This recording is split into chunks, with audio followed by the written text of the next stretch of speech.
Welcome to American Dream Latin Souls. I'm Daniel Ortiz, and today my guest is Brad Gallegos, CFO of Ulimate Gladiator Dash. Brad, welcome to our program. Thank you very much for having me here.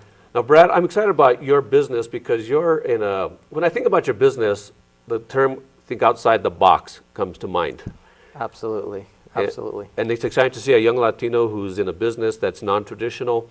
And we're going to learn about what Ulimate Gladiator Dash is and what's going on with the industry nationally, because it's a big event, or events rather, and it's taken off in the U.S. and it's very exciting. But before we get into your story, Brad, what is your American dream and what does it mean to you? To me, my American dream is just making sure my family's well taken care of. And I'm not talking just my immediate wife and my kids. I'm talking my parents, my brothers, my sisters. We elevate everybody at the same time and just make sure that we're all happy and successful in life. You know, that's the distinction between being a Latino in America and a traditional American business owner. For Hispanics, it's about family, isn't it? And not the immediate nuclear family of a wife and 2.3 children. It's the extended family. You know, Latinos, we have extended families. Exactly. My family, my mom, my dad, my brothers, my sisters, they're all in this business and helping me succeed in this business. Okay. So it's really good. Very good. So what is your business? Well, Ulimate Gladiator Dash is pretty much a 5K full obstacle mud race, and we go through. And when I say obstacle, I'm talking military boot camp style. We could do cable walks across lakes. We can do 20-foot jumps into ponds. We can do a 30 to 45-foot vertical climb, and it's all about fitness and making people aware that there's more to do with fitness. I was going to ask you that. Why would anybody pay, and I presume the participants pay some type of fee to participate in this event? Why would anybody pay to jump off cliffs and go through mud? I think we've got some photos up here to show exactly what it is that these people have to go through. This is not your traditional 5K run. No, it's not a traditional 5K run. And they do it for the sport. It's more for the adventure, the challenge. A lot of people right now are into the CrossFit or the boot camp style training. Mm-hmm. This is what they train for. You know, they do they'll do a full 5K run, which is a little bit over 3 miles, and then in between they have obstacle over obstacle, and they could pretty much do just about anything. Okay. So what is the industry like nationally, and how did it start? The industry? Yeah. Well, the industry started, I believe, with a company called one of my competitors, mm-hmm. and they started about 6 years ago, and they turned this into a phenomenon. Mm-hmm. Everybody is wanting to get involved into the fitness and into racing and just outdoing each other. And I got involved with my business partner, who had a really good idea. He called me up from a race that he was doing, and he said, "Brad, can we do this?" And I said, "What?" And I had just gotten off of a political campaign. I ran for political office here in New Mexico, mm-hmm. and he's like, "Oh, well, this is what I'm doing." And I'm like, "Oh." Before I got off the phone, 30 seconds into the conversation, I said, "Sign me up. We're doing it. Whatever it is, we're there." Because as soon as I heard the race that he was doing, so this appealed to you? Oh, yes. Okay, so it takes a certain type of individual for this to appeal to. I mean, for myself, I'd rather go to the gym. You know, I'm maybe a little bit older, so I want to go to the gym when it's comfortable and it's air conditioned, and and maybe there's a hot tub there at the end of. Well, actually, I think it appeals to pretty much everybody. We have kids races. We have adult races, and the adult races, I had an 83-year-old woman run the other day at one of the races that we had, and she didn't finish last. Is that right? So, oh my God! So it's really set for everybody. An 83-year-old woman beat, but I digress on that. So tell us about the industry nationally. What kind of numbers of people are participating, and what kind of revenue is this new type of business generating? Globally, it's probably about a $3 billion globally economic stimulus into the global. Nationally, I believe we're sitting probably around $340 million. Wow. And we're just So out there. compared to like NASCAR, I don't know if you have any numbers about NASCAR or traditional American sports, where does this rank as far as revenue? And this is really still in its infancy, I believe. Absolutely. So there's a growth curve that will take off. Yes. And you're attracting sponsors as well. So huge sponsors. We have the last race that we did, we've had United States Air Force, United States Army. We had a company called Surefire, which is another national company that does stream lighting and things of that nature. Mm-hmm. So it's all about just getting the word out there and just pushing yourself and getting people to notice you, to go to your events. We've averaged anywhere between around 1,500 to 5,000 people per event. Really? Yes, and so it's so when you say not everybody, it appeals to everybody. It may not appeal to everybody, but anybody who wants to get fit, mm-hmm. and even the ones that aren't fit who want to start, mm-hmm. this is the place to do it, because every obstacle is designed for some type of physical training. I mean, it's either you're working your abs. So it's an ultimate cross training. It is. What it sounds like to me. It truly is a CrossFit obstacle course. Okay, and if you look at the photos, we have people going through mud bogs. I don't know what would you call them, mud and obstacles. Pits, yes. Mud pits. What I'm learning or seeing in there is that they're not just competing against other racers; they're competing against themselves, and that's, I think, what makes this unique. Yeah, and that's one good thing that you can say, because we don't. I mean, we timed 2 or 3 races, mm-hmm. but like I said, the top 20 runners in each heat mm-hmm. Are there to be the top 20, mm-hmm. but the other ones are there just for themselves, to challenge themselves, and which makes it an amazing race. Great. So they're engaged in their own fitness, but their own actually personal growth as well, because they're not just getting fit; they're overcoming obstacles, and that they're growing as a result of that. Absolutely, and people are getting more motivated. I was talking to one of the participants at one of the races, and I remember that what he was telling me. He was like, "Oh, Brad, I couldn't finish it," and he says, "But I'll be back next year, and I'm going to do it." And I said, "We'll see you here." Great. Okay. Let's switch gears a little bit and let's talk about your journey as an entrepreneur. I believe that entrepreneurs are born and not made. You can't make somebody an entrepreneur. You can be a business person and you can be aware about finance and accounting and maybe marketing, but the entrepreneur mindset is a little bit different. So tell me, what role does being an entrepreneur play in your life, and were there seeds sown early in life when you were selling something or doing something that kind of predicted where you'd be now?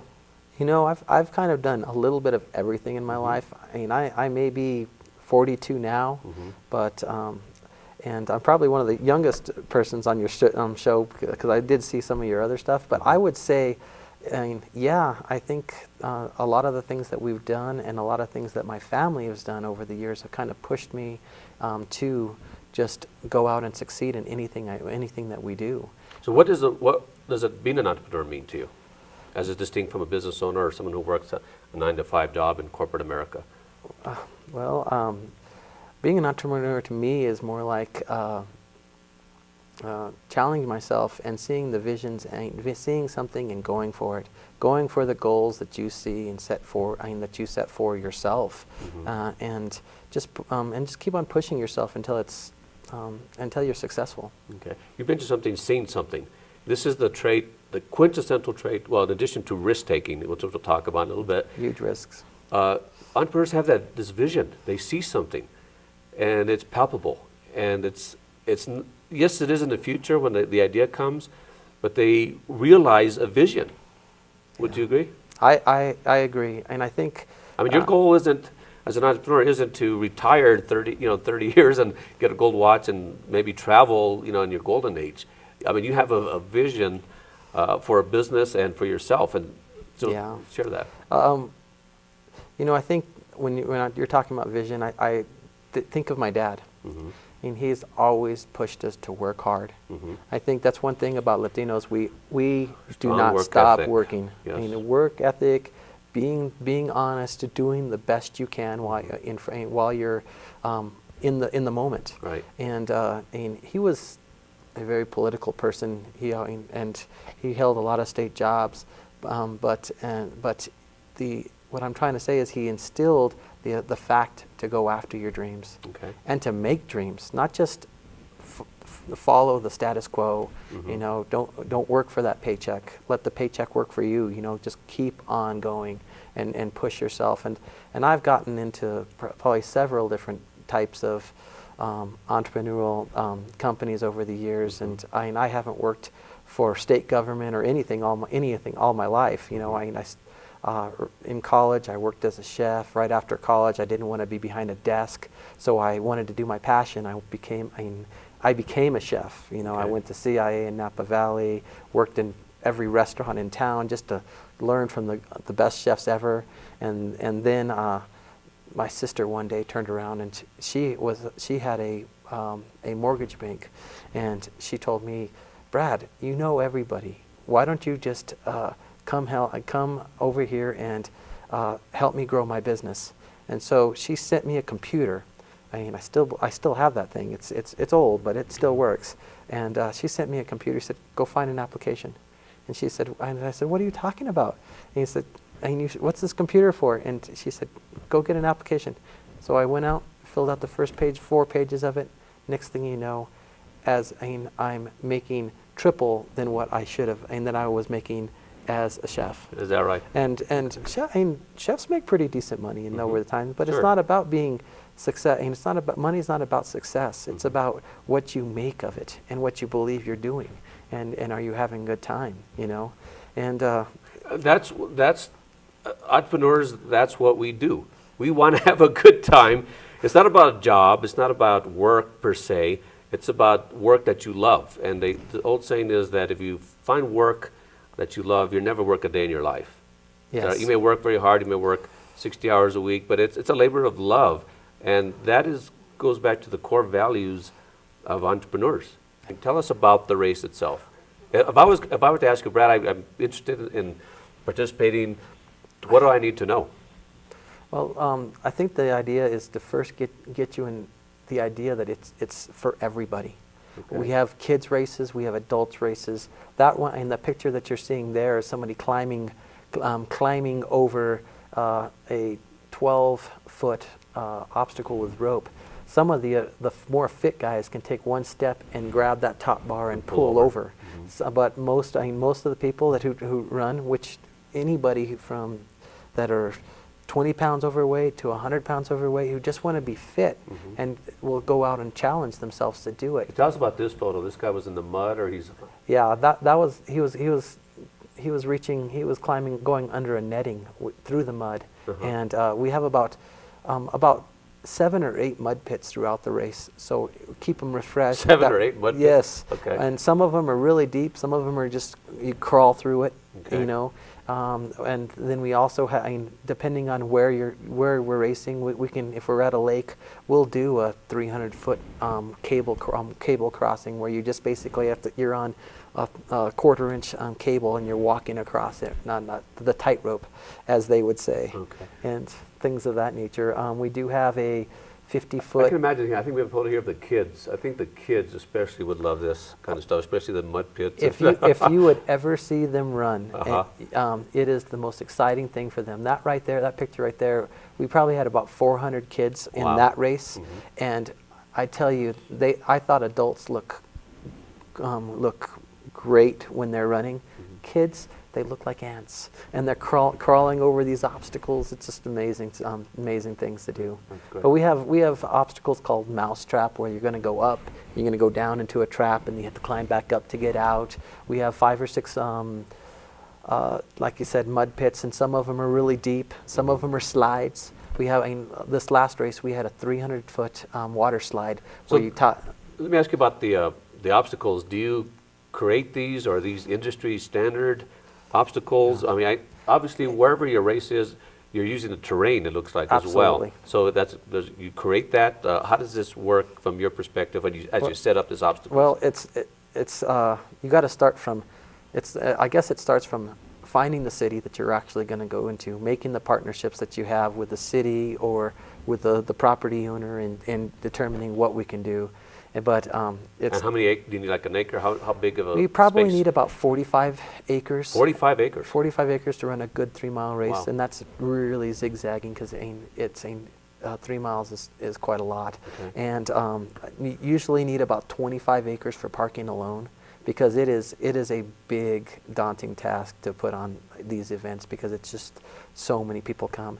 Spectators, the participants, like I said, we usually range from 1,000 to 5,000 people on the participants, but spectators, you can add another 2,000 or 3,000 people there. And do you have a stadium or stands for We them, have or no. they're just They're just designated area? no, roped not even. off? They're just with the participants. They're just Okay. with the participants. So it's really fun.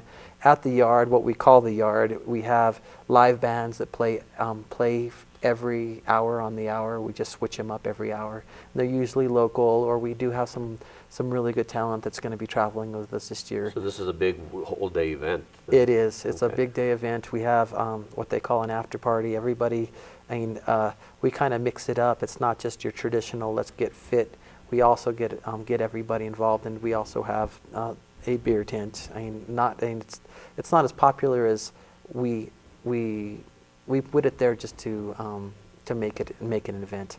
We don't really emphasize it on like some of the other ones. And I think some of the other our other company participant, or the other companies that are doing this, they are more successful because they emphasize on that beer tent and at the after parties and things of that nature. But we're geared for more family. None of the other Kids. races have kids, and kids races we do. And when we team up with the public schools in the towns that we go, and we give them $5 for every kid participant for one of their non-funded programs, which is So you're really cool. contributing back to the community. Absolutely. As part of the business. Like we had a race in Las Cruces, and they had a jump program. It's basically any kid that's falling in behind between first and third grade, because when they're missing their core credentials or core value of understanding of learning, they put them in this program, and they needed new computers and new things of that nature, and so they pushed that forward, and we helped them. We're helping them with that. Very good, very good. So let's switch gears a little bit, and this is an exciting business, and I want you to tell us the story of your gladiator mask here in a little bit. But the question is, every business has obstacles and challenges, and the entrepreneur path is not the easy path in life, as you know. So tell me, what are some of the challenges and obstacles you faced, and not only in this business, but your career as an entrepreneur, but this business in particular, and how have you overcome them? Well, this business is very new. So in the whole picture of doing an Ultimate Gladiator Dash, we have to start from designing the obstacles. We have to make them safe. We have to find the location. We have to market them. And it's not, and in every city, and you're running 10 races a year across the Southwest. We have races in Texas, all the way down to Houston. We go up to Oklahoma City. We come back to Albuquerque. We're doing one in Denver, Arizona, California, and even we've gotten calls all the way down from all the way to Louisiana and Mississippi to come out So you're expanding the business on a national basis. Exactly. Great. But those are our challenges, is because So do you have like a template when you can just superimpose an location, or again, I guess that it would depend on the not terrain, yet. right? Yes, exactly. And not yet. We try to make a template. We're trying to expand, but it seems every time we make an obstacle, it's a little bit different and a little bit better.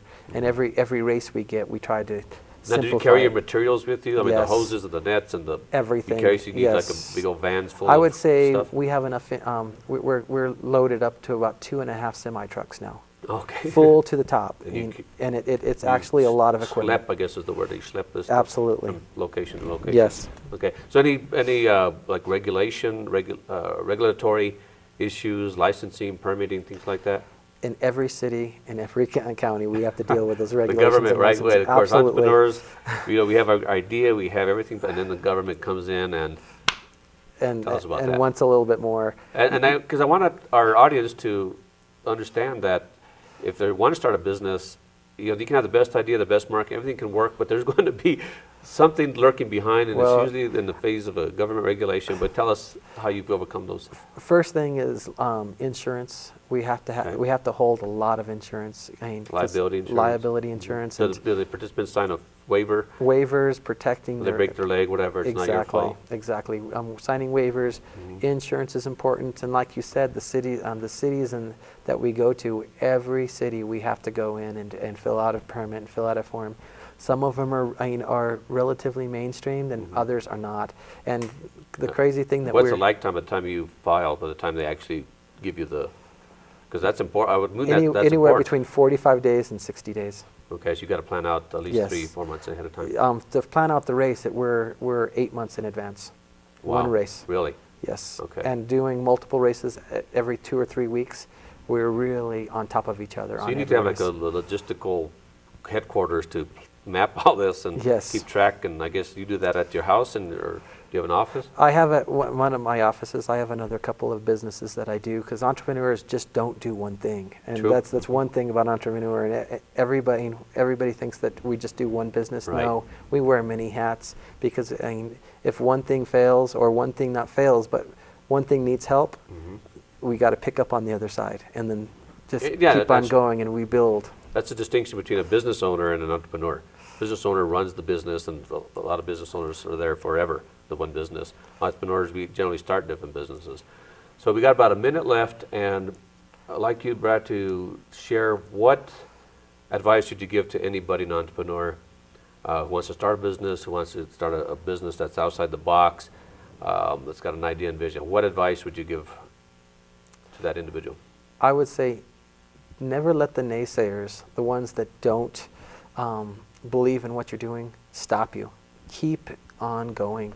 And I can tell you, at my young age, I take a page out of a billionaire's B.L. Hunt. I don't know if you ever read his book, but he turns around and says, if you haven't failed, if you haven't bankrupt yourself at least 3 times, you're not doing it right. Right. You just got to keep on going, and always hold your head up high, and just keep on pushing forward, and you're going to find that success in whatever you do. And it may not be about money. It may be about taking care of your family, taking care of the people that you love around you, or even just the people in your company. Everybody needs to be elevated at the same time you do. Okay, very good. Good advice. Well, Brad, thank you for sharing your story. It's very exciting. You almost got me to wanting to participate, and maybe you might see me on one of your events. So, congratulations on the success of your business. Thank you for sharing your story. I'd like to thank our audience for joining us on this version of American Dream Latin Souls. Be sure to visit us on the web at latinosuccess.com.